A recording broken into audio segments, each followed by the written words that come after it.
राधे राधे महाराज जी। महाराज जी, इस कलयुग में विद्यार्थी जीवन में ब्रह्मचर्य का पालन नहीं हो पाता महाराज जी। क्रोध भी गिरा देता है। मलिन मन को साफ कैसे करें? कि आज हमारी जो नौ पीढ़ी है वो ना शास्त्र स्वाध्याय कर रही है और ना संतों के वचन सुन रही है, ना माता पिता की आज्ञा में रह रही। तो अनुशासनहीनता सदैव पतन का मार्ग पुष्ट करती है। अगर हम अनुशासित जीवन व्यतीत करें तो उन्नति का मार्ग हमें मिल सकता है।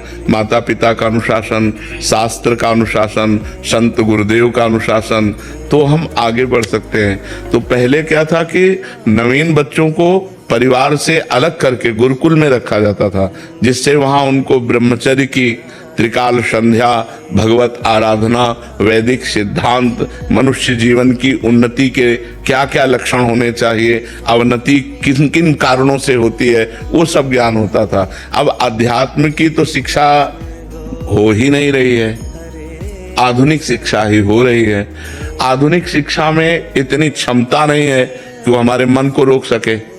आधुनिक शिक्षा में इतनी क्षमता नहीं है जो हमारे मन को रोक सके या शांत कर सके। ये केवल आध्यात्मिक शिक्षा में ही दम है। तो आध्यात्मिक शिक्षा विहीन आधुनिक शिक्षा में अब वो अपने माता पिता का अपमान करना, नाना प्रकार की क्रियाओं द्वारा ब्रह्मचर्य को नष्ट करना, व्यसन करना, इसमें हमारी नई समाज बढ़ती चली जा रही है। आप देख लो, छोटे छोटे बच्चे हस्तमैथुन का शिकार हो रहे हैं। छोटे छोटे बच्चे गंदे वीडियो देख करके बॉयफ्रेंड गर्लफ्रेंड, छोटे छोटे बच्चे व्यसन करने लगे हैं। अधिकतर जो माता पिता के अनुशासन में नहीं है, जो शास्त्रों का अनुशासन पालन नहीं करते, तो इसलिए आज जरूरत है अध्यात्म शिक्षा की। अगर हम अपने बच्चों को थोड़ा शास्त्र श्रवण कराएं, थोड़ा नाम जप कराएं, पवित्र भोजन पवाएं और उनको मित्रवत व्यवहार के द्वारा समझाएं कि ऐसे ऐसे गंदे आचरण वाले मित्र मिले तो इनसे दूर रहे। ऐसा छूना, ऐसा करना, ऐसा देखना ये निषेध है, तुम्हारे जीवन को गिरा देगा। नहीं तो छोटे छोटे बच्चे पतित होते चले जा रहे हैं। जो हमारी एकाग्रता विद्याध्ययन में लगनी चाहिए, जो हमारी एकाग्रता सामाजिक सेवा में लगनी चाहिए, वो एकाग्रता हमारी नशे में और व्यभिचार में जा रही है। हम कह रहे हैं फ्रेंड बनाना कोई पाप नहीं है, लेकिन व्यभिचार करना पाप है। फ्रेंड बनाओ, खूब घूमो, खूब आनंद लो, कोई परेशानी, लेकिन गंदा आचरण मत करो। अगर गंदा आचरण करोगे तो वही तुम्हें डिप्रेशन में पहुंचाएगा, एक दूसरे का मतलब जीवन पतित हो जाएगा। आगे चल करके आपको एक ही रास्ता दिखाई देगा, या तो घोर व्यसन में पड़े रहना या सुसाइड कर लेना। आप देखना क्यों? क्योंकि मनचली वृत्ति एक जगह टिकती नहीं है। चला भी है समाज में बॉयफ्रेंड ब्रेकअप। इसमें चरित्र आपका दूषित हो रहा है, आपके विचार दूषित हो रहे हैं, आपकी मानसिकता दूषित हो रही है। अब आप अपने जीवन को ऐसे गर्त में गिराने जा रहे हैं जो पूरे जीवन आपको दुख देगा, क्योंकि आप एक सद्गृहस्थ नहीं बन पाएंगे। यदि आपने ऐसे गंदी आदतें की और आपका ब्याह हो गया तो आप अपनी पत्नी से संतुष्ट नहीं रहेंगे।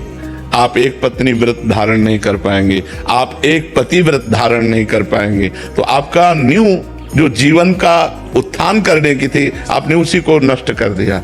इसलिए हमारी बच्चों से प्रार्थना है कि गंदी बात से बचो। दोस्ती में हम कहते हैं कि दोस्ती हजारों से कर लो, हजारों से दोस्त। हम तो कहते हैं शत्रु किसी को बनाओ ही मत, ही पूरे विश्व को मित्र बनाओ। मित्र बनाने में कोई बात नहीं, लेकिन गलत आचरण मत करो, गंदा व्यवहार मत करो। जब तक ब्याह ना हो जाए तब तक ब्रह्मचर्य का पालन करो, माता पिता की आज्ञा में रहो, ऐसे बिल्कुल गंदे आचरण नहीं। तो ये हमारे समाज का स्वरूप बिगड़ता जा रहा है। इसे आप ही लोग मिलकर संभाल सकते हो, माता पिता। और अगर आप सुधरो तो सुधर गए समाज। हम दूसरे को सुधारने की चेष्टा न करें। यदि हम अपने को व्यसन और व्यभिचार रहित बनावें तो हमारा समाज सुधर जाए। अगर हम एक एक आदमी सुधरना चाहे तो समाज सुधर जाए, लेकिन सुधरने के पक्ष में बहुत कम लोग हैं और बिगाड़ने और बिगड़ने के पक्ष में बहुत सहजता है ना, उसमें सरलता है। सुधरना चढ़ाई चढ़ना है और बिगड़ना फिसलना है। फिसलने के लिए सब तैयार है और फिसलाने के लिए तैयार है, लेकिन चढ़ने और चढ़ाने के लिए अध्यात्म की तरफ, धर्म की तरफ, पवित्रता की तरफ ये बहुत कम रह गए हैं समाज में जो ऐसा चलना चाहे। एक 12 वर्ष का बच्चा यहाँ बैठ के कह रहा है मैं हस्तमैथुन से परेशान हो चुका हूँ। तो उनका कितनी आयु है? बोले 12 वर्ष की। तो और फिर उसने कहा कि वो हमारी गर्लफ्रेंड भी है। तो हम कहा 12 वर्ष में गर्लफ्रेंड हो गई, बेहतर हो गई। तो मतलब ये छोटी छोटी अवस्थाओं के बच्चे इतने गंदे स्तर में गिर रहे हैं, तो क्या होगा, समाज का क्या होगा। कॉलेज आदि में यही ट्रेंड चल चुका है महाराज जी। तो कैसे महाराज जी सुधार होगा? जैसे आप कह रहे हैं कि दोस्ती करने में कोई दिक्कत नहीं, बट वो अपनी इंद्रियों पे काबू ना करने के कारण फिर वो उस फिसलन में नहीं, हम जैसे अपनी बहन के साथ भी तो रहते हैं घर में।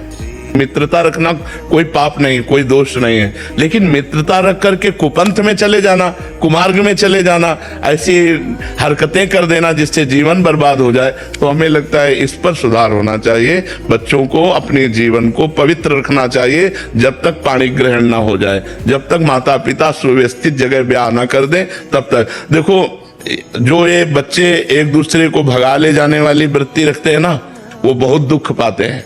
मतलब माता पिता सालों लगाते हैं अपनी बच्ची के ब्याह के लिए, सालों जा जाके अगल बगल पूछ के रिश्ता नाता, उसके आचरण, उसके तब जाकर अपनी बच्ची को सम्मान के साथ उसके हाथ में देते हैं। और तुम दो चार बातें कही, बस भाग गई उसके साथ, तो पूरा जीवन निर्वाह थोड़ी होगा। तो वो कैसा व्यक्ति स्वभाव वाला है। देखो, प्रेजेंट का स्वभाव अलग होता है, लेकिन हमारा एकांतिक जीवन कैसा है, हमारा पर्सनल जीवन कैसा है। तो जब आप किसी के पर्सनल जीवन में घुसेंगे तो आप खतरा पाएंगे। इसलिए माता पिता की अनुमति आवश्यक है, क्योंकि वो अच्छी तरह देख सुन करके अपने बच्चे को सुखी करना चाहते हैं। पर आजकल बच्चे ऐसे माता पिता को कुछ नहीं समझते हैं, मनमानी आचरण करते हैं। बहुत विचित्र दशा आ रही, बहुत विचित्र दशा आ रही। जो जवान बच्चे हैं वो बूढ़े माता पिता को पीट रहे हैं अपने माता पिता के अनुसार। और मातृ देवो भव पितृ देवो भव, शास्त्र वेद आज्ञा करता है। अगर माता पिता की आराधना नहीं हुई तो भगवान की आराधना कौन कर सकता है। भगवान तो अव्यक्त है, माता पिता तो व्यक्त भगवान हमारे विराजमान है।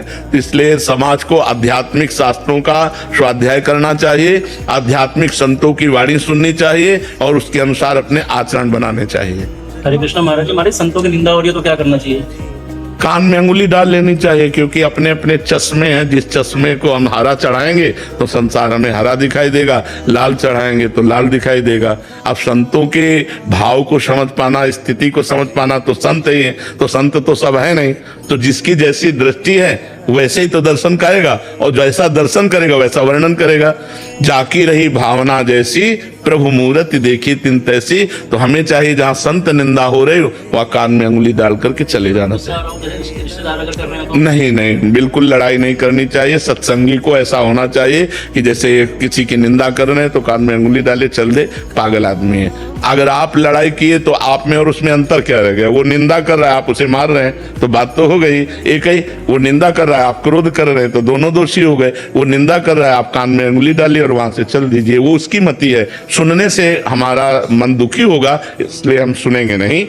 हाँ, वो होता है, ऐसा होता है, तो हम सुनेंगे नहीं, उस सभा से चल देंगे, उस स्थान से चल देंगे, लेकिन हम उस व्यक्ति को भी नहीं मारेंगे, उस व्यक्ति से भी नहीं लड़ेंगे। क्योंकि अगर उस व्यक्ति से हम लड़ते हैं तो वो निंदा रूपी दोष से युक्त और हम क्रोध रूपी दोष से युक्त हो गए, बात तो दोनों गड़बड़ हो गई। तो हमको अपने को बचाना है। वो निंदा कर रहा है, हम कान में अंगुली डाला चल दिया, ऐसे